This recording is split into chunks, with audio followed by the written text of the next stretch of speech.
paso al doctor William Arana. Él es jurista peruano, a quien le doy un cordial saludo de bienvenida y paso a dar a conocer a ustedes su breve síntesis curricular.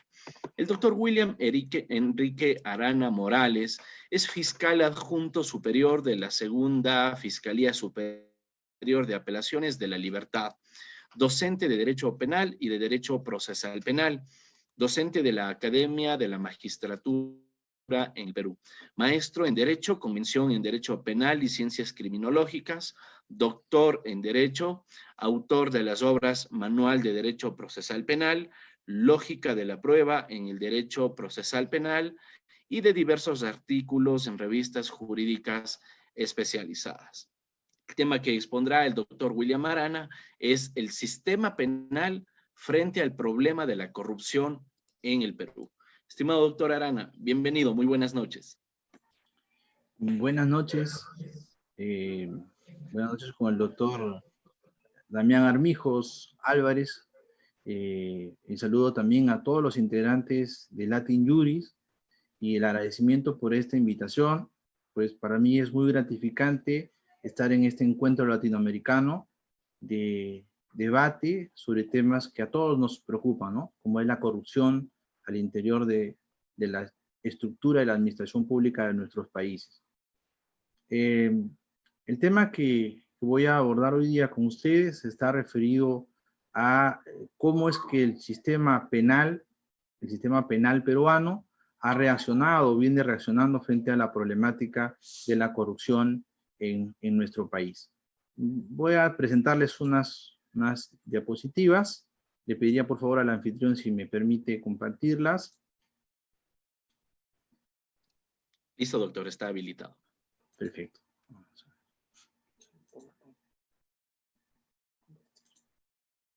Listo. Ya, perfecto.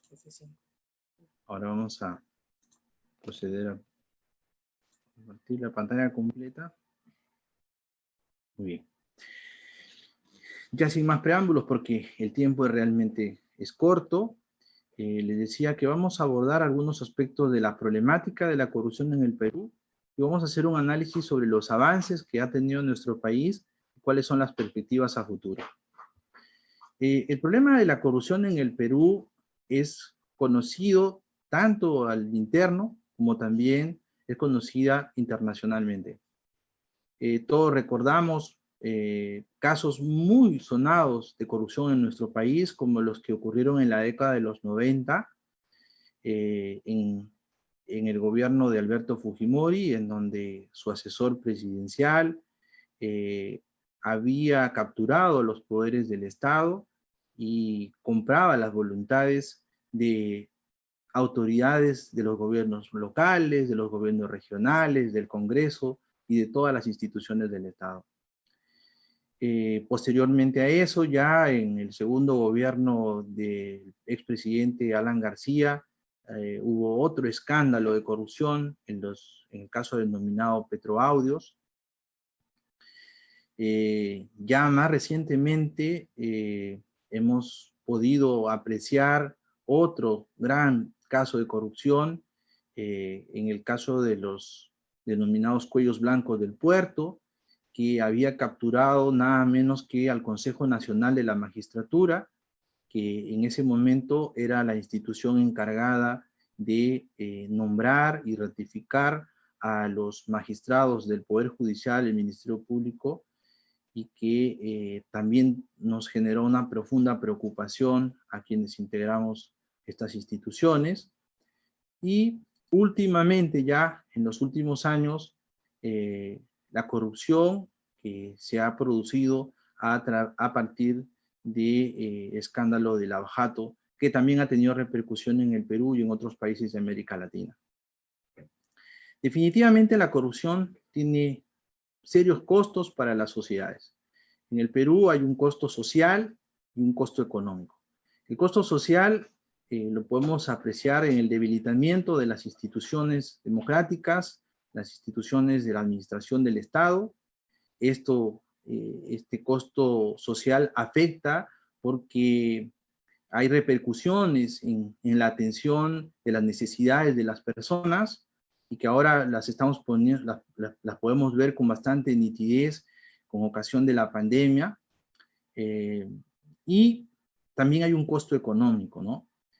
Hay cálculos de que en la peor época de corrupción de nuestro país han habido pérdidas económicas mayores al $1,500,000 por año.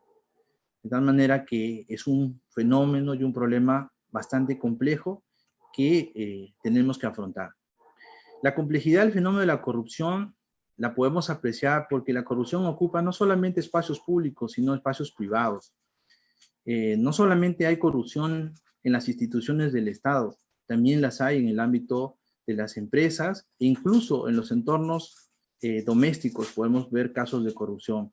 Cuando una persona comete una infracción de tránsito, y lo primero que piensa no es en pagar su infracción, sino en pagarle al efectivo de la policía. Y eso realmente es preocupante, porque vemos que la corrupción se ha enquistado incluso en el entorno más íntimo de las personas.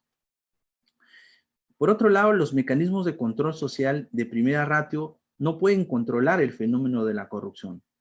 Es decir, la educación, la familia, los actores sociales, por mucho esfuerzo que se hace, no han logrado controlar el fenómeno de la corrupción. Y la corrupción sigue avanzando y alcanza ya los centros de decisión y de mayor poder en la estructura del Estado. Esto ya es más preocupante porque estamos hablando de autoridades con poder que están inmiscuidas en hechos de corrupción. Y el problema se va agravando.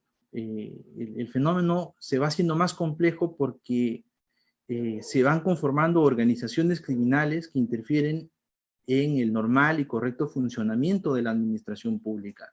Esto ya es preocupante. Y más preocupante aún cuando la corrupción se asocia ya con otras modalidades delictivas como el narcotráfico, el tráfico de armas, la delincuencia violenta y las organizaciones criminales de lavado de activos. Entonces, cuando se dan estos aspectos al interior de la estructura de un Estado, entonces ya tenemos razones para preocuparnos con mucha mayor intensidad. ¿Cuáles son las oportunidades de las que se vale la corrupción en nuestros países? En primer lugar, los vacíos que a veces hay en la ley. Y también la diversidad de interpretaciones que la ley puede soportar. Eso se pone de manifiesto en pronunciamientos jurisdiccionales contradictorios. Y otro gran problema, que es una oportunidad también para la corrupción, es la dificultad de probar muchas veces los actos de corrupción. Muchos actos de corrupción ocurren en ámbitos de clandestinidad y hay dificultades probatorias. Y esto genera impunidad, ¿no? Y la impunidad es un problema, porque mientras haya impunidad, el delito va a seguir siendo una actividad atractiva, porque genera ganancias y porque genera más ganancias incluso que las actividades lícitas. Frente a este problema, vamos a evaluar ahora los avances del sistema penal frente a la corrupción. Y para eso debemos analizar el sistema penal tanto en su aspecto normativo, las normas sustantivas y procesales que se han desarrollado, las acciones del Estado adoptadas para dotar al sistema penal de mecanismos que permitan hacer frente a la corrupción en el ámbito público. También evaluar el comportamiento de las agencias del sistema penal, como son la policía, el Ministerio Público, el Ministerio de Justicia, el Poder Judicial, el Instituto Penitenciario, y también evaluar la jurisprudencia que van construyendo los tribunales en materia de delitos contra la administración pública. En cuanto a las acciones del Estado, producida la caída del régimen del expresidente Alberto Fujimori, nuestro Estado inició la construcción de un sistema anticorrupción. Se crearon procuradurías anticorrupción descentralizadas en todas las capitales de las distintas regiones del país.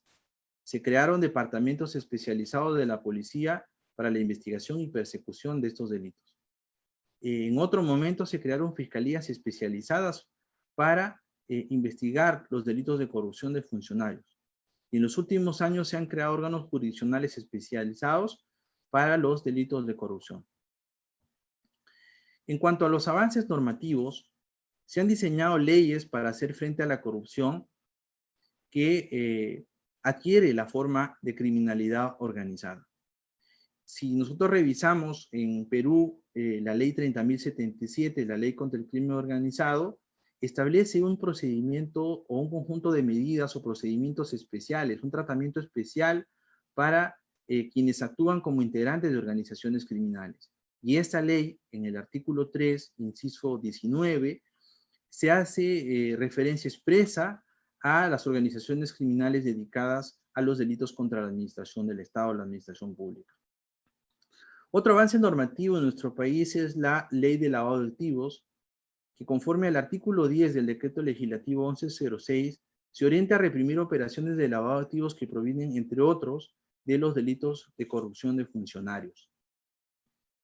Otra norma que contribuye en esta lucha contra la corrupción es la Ley de Extinción de Dominio, que según el artículo 1 del título preliminar del Decreto Legislativo 13713, se aplica a todos los bienes patrimoniales que constituyan efectos o ganancias de actividades ilícitas, dentro de las que se destacan los delitos contra la administración pública.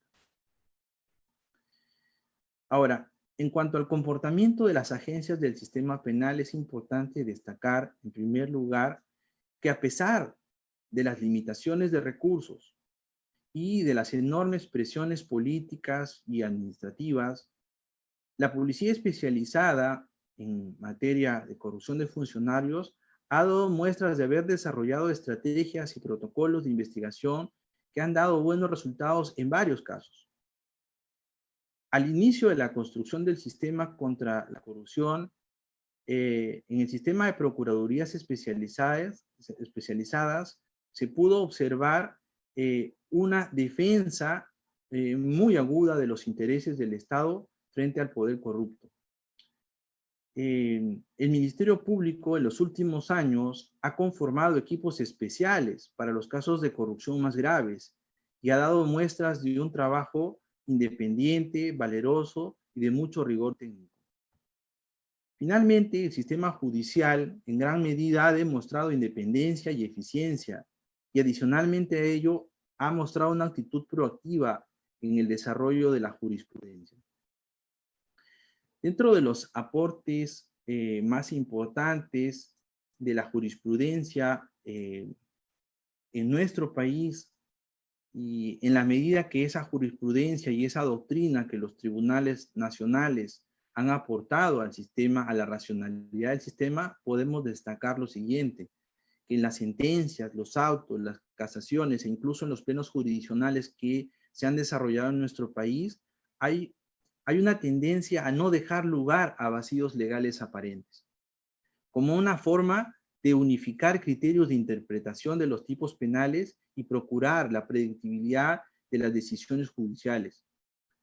E incluso se han desarrollado criterios para validar el principio de libertad probatoria ante las dificultades probatorias que presentan este tipo de delitos, e incluso se han desarrollado criterios para la aplicación de la prueba por indicios para los casos de corrupción de funcionarios. Como una muestra de esta actividad proactiva y de el aporte de la jurisprudencia de nuestros tribunales en materia de delitos contra la administración pública, hemos traído una muestra de algunos pronunciamientos de nuestros tribunales que han servido para solucionar algunos temas problemáticos que se presentaban en la aplicación de los tipos penales de corrupción de funcionarios. Por ejemplo, el Acuerdo Plenario 3 del año 2015 aborda dos temas importantes. El primero de ellos referido a la participación del interesado en el delito de tráfico de influencias. Este delito se encuentra regulado en el artículo 400 del Código Penal y sanciona al que, invocando o teniendo influencias reales o simuladas, recibe o hace dar o prometer para sí o para un tercero un donativo, una promesa o cualquier otra ventaja o beneficio con el ofrecimiento de interceder ante un funcionario o servidor público que ha de conocer o esté conociendo un caso judicial administrativo. Esta norma o este precepto del artículo 400 dejen claro que estamos ante un delito en el que interactúan, por un lado, el vendedor de las influencias y el interesado en las influencias, o también llamado comprador de las influencias. Siendo que en la práctica judicial, este tipo penal ha originado diversas interpretaciones respecto a la participación del interesado en dicho delito, ya sea como un supuesto de complicidad primaria o como un supuesto de instigación. Esta diversidad de apreciaciones había traído como consecuencia la emisión de fallos contradictorios en distintos órganos jurisdiccionales por hechos similares y con pruebas similares. Se había condenado en algunos casos y en otros casos se habían producido absoluciones. Esto pone en cuestión la racionalidad del sistema penal, que por un lado debe procurar la justicia y la equidad, y por otro lado debe propender a evitar la impunidad, porque ésta alienta el desarrollo y la continuidad de la corrupción y de la criminalidad. Con el aporte de este plenario, la Corte Suprema pretende determinar cuál es el título de imputación que le corresponde al interesado o también llamado comprador de las influencias. El análisis de este punto debe partir necesariamente del principio de accesoriedad de la participación. Y según este principio, el partícipe ocupa un lugar accesorio respecto del protagonista del delito, que es el autor. En ese sentido, ha de quedar claro que el partícipe desarrolla un papel facilitador de la ejecución del delito y no el rol del ejecutor y señor del hecho, porque eso le corresponde al autor. El aporte del partícipe debe expresar el sentido de facilitar o posibilitar la ejecución del delito configurando uno o más de sus componentes típicos. Veamos qué es lo que establece nuestro Código Penal en materia de participación delictiva. Tenemos que el artículo 25 del Código Penal regula la figura de la complicidad en dos formas, la complicidad primaria y la complicidad secundaria. En ambos casos se exige que el cómplice preste auxilio para la realización del hecho punible, con una diferente intensidad, claro está, en el caso del cómplice primario. Mientras que el artículo 24 regula la instigación. En este artículo se establece que el instigador es el que dolosamente determina a otro a cometer el hecho punible y que en ese caso será reprimido con la pena prevista para el autor. Si nosotros atendemos al contenido del artículo 25, vemos que el comprador o solicitante de influencias nunca podrá ser considerado cómplice según los alcances del artículo 25 del Código Penal, puesto que el tercero interesado tendría que ayudar al vendedor de influencias en la realización del verbo rector, esto es, en la invocación de influencia. Pero negada esa posibilidad, nos queda la alternativa de la instigación. Si la instigación se define como una forma de intervención delictiva consistente en hacer surgir en otro la resolución criminal o en determinar a otro a la comisión de un delito, en el delito de tráfico de influencias, en algunos casos es el tercero interesado quien activa el comercio ilícito de influencias y en otros casos lo permite o lo refuerza, se debe concluir que el comprador de influencias, el solicitante de influencias, podrá responder en calidad de instigador, porque ante un instigado propenso o proclive a actos de corrupción, lo ha convencido a este a cometer el delito. Y aún en el caso del comprador solicitante que ya esté decidido a vender las influencias, el interesado deberá responder como instigador por haber reforzado la resolución criminal del autor. Por otro lado, también este acuerdo plenario 3 del año 2015 también tiene un aporte en el aspecto de la legitimidad de la intervención penal cuando el tráfico se refiere a influencias simuladas. Como nosotros podemos apreciar en el tipo penal del tráfico de influencias del artículo 400 que vemos en esta diapositiva, se hace referencia al que invocando influencias reales o simuladas. El problema está en las influencias simuladas. En este ámbito hay quienes consideran que tal supuesto no significa una extralimitación del legislador penal en su rol de titular del establecimiento del concreto modelo de política criminal, en tanto que otros por su parte estiman que la criminalización de los supuestos de influencias simuladas constituye un exceso por parte del legislador. Esta diversidad de apreciaciones había traído consigo la emisión de fallos condenando a vendedores de influencias simuladas y otros fallos absolviendo en este mismo supuesto, lo cual genera sensaciones de injusticia en los ciudadanos, pues el sistema penal debería dar una misma respuesta ante supuestos idénticos. Ante ello, la Corte Suprema, a través de este Acuerdo Plenario 3/2015, pretende unificar los criterios de los órganos jurisdiccionales y, a partir de un análisis sobre el bien jurídico tutelado, postula que quien invoca influencias irreales o simuladas sí transgrede el bien jurídico tutelado y, por lo tanto, es legítima la punición de tales comportamientos. Para la construcción de esta tesis, la Corte Suprema parte por señalar que el bien jurídico protegido en el supuesto de las influencias reales es el correcto funcionamiento de la administración pública, en tanto que en el supuesto de influencias simuladas, el bien jurídico protegido es el prestigio y el buen nombre de la administración pública. En este sentido, cuando el sujeto activo logra hacer dar o hacer prometer una ventaja económica al afirmar que tiene influencias en la administración pública, ya está afectando al bien jurídico, pues el prestigio de la administración pública se afecta aun cuando la influencia invocada no sea real. Otro de los aportes de la jurisprudencia de nuestros tribunales lo encontramos en la Casación 9/2018, emitido por la Sala Penal Permanente de la Corte Suprema. Aquí hay aportes interesantes respecto al bien jurídico titulado, el bien jurídico tutelado en el delito de colusión. Este delito se encuentra regulado en el artículo 384 del Código Penal, que en su primer párrafo sanciona la colusión simple y en el segundo párrafo sanciona la colusión agravada. Hay una serie de problemas que se generan a partir de la consideración del bien jurídico tutelado en los delitos de colusión, pues ante apreciaciones diferentes se pueden producir pronunciamientos divergentes de los órganos jurisdiccionales, atendiendo a la función de interpretación que le compete al bien jurídico en materia penal. Al respecto, hay quienes, partiendo de la alusión defraudar, consideran que el bien jurídico protegido es el patrimonio del Estado, en tanto que otros consideran que se trata de un delito que protege la actividad contractual del Estado, en la que se espera que los funcionarios y los servidores públicos actúen con pulcritud, respondiendo a la confianza que recibe toda persona que cumple una función pública. Frente a esta problemática, la Sala Penal Permanente de la Corte Suprema señala que la interpretación del tipo penal de colusión debe efectuarse conforme a la Convención de las Naciones Unidas contra la Corrupción, que en el inciso 2 de su artículo 13 establece: para la aplicación de la presente convención, a menos que contenga una disposición en contrario, no será necesario que los delitos enunciados en ella produzcan daño o perjuicio patrimonial al Estado. A partir de lo expresado vía control convencional, resulta válido afirmar que el término defraudar el Estado no tiene una connotación patrimonial, por ello no es una exigencia objetiva de punibilidad para determinar la configuración del tipo, la acreditación de un perjuicio material o económico contra el Estado. Por el contrario, el sujeto activo de la colusión tiene un deber de obrar con pulcritud en la adquisición de bienes, obras, servicios, concesiones u otras operaciones realizadas por el Estado, siendo este deber objeto de protección sustancial.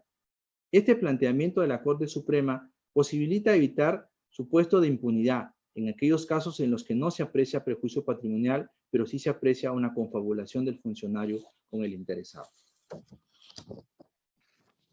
Otro pronunciamiento que también hemos separado para esta muestra es la resolución de vista en el expediente 4/2015-40, emitido por la Sala Penal Nacional de Apelaciones especializada en delitos de corrupción de funcionarios, y que hace un aporte respecto al momento de realización de la conducta colusoria. En relación a los alcances del tipo penal de colusión, se han producido pronunciamientos absolutorios a pesar de que los comportamientos eran penalmente reprochables. ¿Y esto por qué? Porque se había realizado una indebida subsunción del hecho.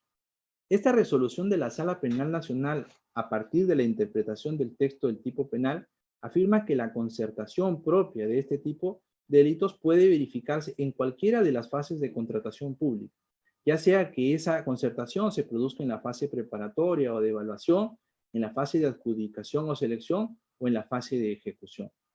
Pues han habido muchos casos en donde se han producido pronunciamientos absolutorios bajo la lógica de que el contrato ya se había celebrado entre el Estado y el contratista y que consecuentemente una operación posterior ya no tenía relevancia para el derecho penal. Pero con este pronunciamiento de la Sala Penal Nacional queda claro que esas concertaciones pueden ser punibles en cualquiera de las fases de los contratos, incluso en la fase de ejecución. Por último, el recurso de nulidad 1722-2016, en donde la Corte Suprema ha hecho referencia a la prueba por indicios para acreditar el delito de colusión. El tipo penal de colusión, como ya lo hemos revisado, describe que el funcionario o servidor público que concierta con los interesados para defraudar al Estado o entidad o organismo del Estado, y también el funcionario o servidor público que mediante concertación con los interesados defraudare patrimonialmente al Estado. Esta acción típica de concertar, ¿no?, con los interesados no ocurre siempre en presencia de testigos. Y los involucrados en esa concertación tampoco suelen señalar la participación en este tipo de operaciones. Entonces, el objeto de prueba que plantea el delito de colusión es un objeto de prueba algo complejo, porque lo que se debe verificar es la existencia de una contratación pública que se produce a través de una concertación entre funcionarios públicos competentes e interesados, refiriéndonos a los proveedores. Entonces, en este recurso de nulidad 1722 se señala que ante la ausencia de prueba directa de testigos presenciales o documentos que consignen la existencia de reuniones y contactos y acuerdos indebidos, la concertación también se puede probar mediante la prueba indiciaria o también denominada prueba indirecta. El aporte de este pronunciamiento de la Corte Suprema radica no solamente en que se señala la posibilidad de recurrir a la prueba indiciaria, sino que además se precisan algunos criterios adicionales para la aplicación de la prueba por indicios. Así se señala que la concertación ante la ausencia de prueba directa se puede establecer mediante prueba indiciaria, por ejemplo, si el procedimiento de contratación pública fue irregular en sus aspectos fundamentales o más relevantes. Pervigracia, celeridad inusitada para la contratación. Otro ejemplo que nos da esta sentencia, la inexistencia de bases, la interferencia de terceros, la falta de cuadros comparativos de precio, etc. Entonces vemos que en este pronunciamiento de la Corte Suprema, las irregularidades administrativas que se producen en el ámbito de la contratación con el Estado podrían ser considerados como indicio de concertación. Y de esa manera se podrían construir casos y dejar de lado la impunidad que tanto daño hace a nuestros sistemas de justicia. Y ya analizando como una perspectiva, les he traído acá un pronunciamiento de un historiador peruano que tiene un libro muy interesante denominado Historia de la Corrupción en el Perú. Se trata del historiador Alonso Quirós, quien señala que el Perú actualmente se encuentra en una encrucijada en la cual los avances anticorrupción pueden pasar a ser permanentes o ser más bien arrasados una vez más por subsistentes y poderosos intereses creados. Particularmente, considero que el comportamiento de las agencias del sistema penal que hemos analizado esta tarde o esta noche frente al problema de la corrupción y la influencia de la doctrina y la jurisprudencia de nuestros tribunales nos hace avisorar un camino de esperanza. Sigamos en ese camino de esperanza, hermanos latinoamericanos. Muchas gracias.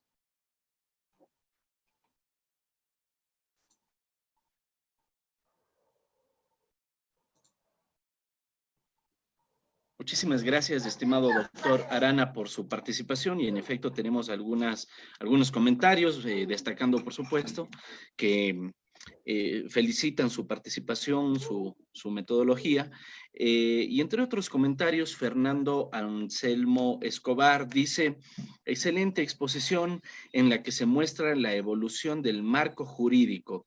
Sin embargo, los indicadores de percepción de corrupción no disminuyen, lo que obliga a cuestionar ¿qué tan bien evoluciona la ley?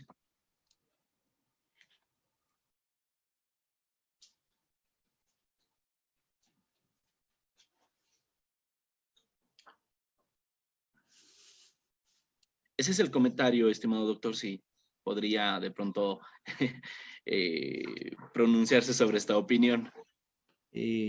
No escuché la última parte del comentario porque hubo una interferencia por el internet, me imagino. Si Ah, me ok. podría precisar solo la última Sí, parte. lo repito, eh, dice, es interesante la evolución sobre el marco jurídico, sin embargo, los indicadores de percepción de corrupción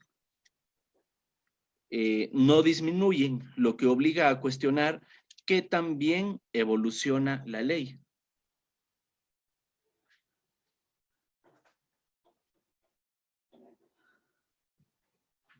Ya. Definitivamente estamos ante indicadores de crecimiento del sistema penal en cuanto a la lucha contra la corrupción de funcionarios. Es cierto que hay una sensación generalizada de corrupción en el país, en Perú, como también en otros países de América Latina. Eso es innegable. Y claro, también hay indicadores de que todavía hay mucha corrupción en las instituciones. Pero el problema de la corrupción en el Perú y en nuestros países latinoamericanos no solo es un problema de leyes, es un problema de personas. Nosotros tenemos que tratar de construir desde las familias, desde las instituciones educativas, desde los actores sociales, debemos tratar de construir un país mejor, porque la corrupción está arraigada no solamente en la administración pública, está arraigada en nuestra cultura, en nuestra propia cultura. Por eso que, de hecho, hay una sensación todavía de caos, de corrupción generalizada, pero tenemos que seguir remando. La única manera de salir de este problema.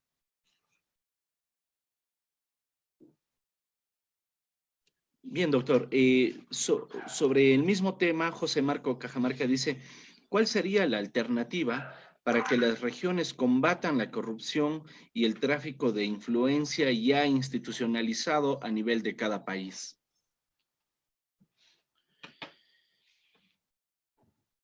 Sí, respecto a esta interrogante, ¿qué alternativas tienen las regiones, los estados, los países para hacer frente a la corrupción? En principio, se deben mejorar los lineamientos preventivos de este tipo de criminalidad. Hace algunos años atrás, yo decía, por qué la Contraloría observa los problemas de peculado, de malversación de fondos, cuando ya el daño se ha ocasionado a la administración pública? ¿Por qué la Contraloría no hace labor preventiva? Y creo que ahí, además del control de primera ratio, es ahí donde debe apuntalar o deben apuntalar los estados, a tratar de hacer una labor preventiva de corrupción. Y para esa labor preventiva se necesita implementar a la Contraloría de la República, ¿no? Por ejemplo, si en una obra, en una región, se, se advierte ya problemas de concertación, se advierte problemas de malversación de fondos, problemas de peculado, problemas de corrupción de funcionarios, no se debe esperar a que el daño al patrimonio del Estado se concrete al finalizar la obra, ¿no? Al finalizar el periodo para realizar la obra. Conforme se va avanzando, por ejemplo, con los informes de avances de obras, se tienen que ir realizando los depósitos de dinero. Entonces, hoy en día tengo entendido ya que la Procuraduría, o perdón, la Contraloría General de la República ha empezado a hacer esa labor preventiva y ya no esperar a que el daño al patrimonio del Estado se produzca, sino que se anticipe y de esa manera se evite el perjuicio patrimonial que tanto daño hace a nuestros países y que hoy necesitamos, ¿no? Hoy en día necesitamos ese dinero, esos fondos que se han perdido, por ejemplo, faltan camas UCI en los hospitales, faltan médicos, no hay el personal suficiente para atender a las personas. Y hoy en día, lamentablemente, el Perú se ha ubicado en el primer lugar de tasa de mortalidad como consecuencia de la pandemia del COVID-19. Y ahí tenemos un poco la explicación. y la gente debe concientizarse también, ¿no? No es posible que se aproveche, por ejemplo, la pandemia para cometer estos delitos que finalmente nos terminan afectando a todos. Sí, es, estimado doctor. Justamente lo que usted acaba de señalar, hace algunos días lo comentábamos con la doctora Nadia Franco, que también a propósito de este curso participaba con una ponencia y decíamos, bueno, comentábamos cuál es la situación de el impacto que ha generado la pandemia en nuestros países y discutíamos no tanto cuál de nuestros países había sido el que mejor sobrellevaba o administraba esta crisis sanitaria, sino cuál era el menos peor.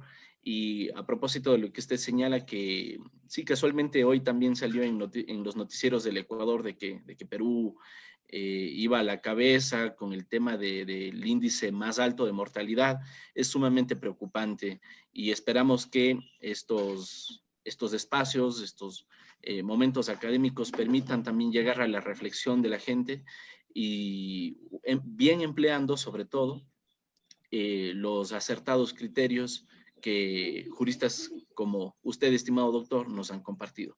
Yo le quedo sumamente agradecido por su magnífica ponencia. Ha sido un gusto conocerlo y pues esperamos contar en próximos espacios académicos con su participación.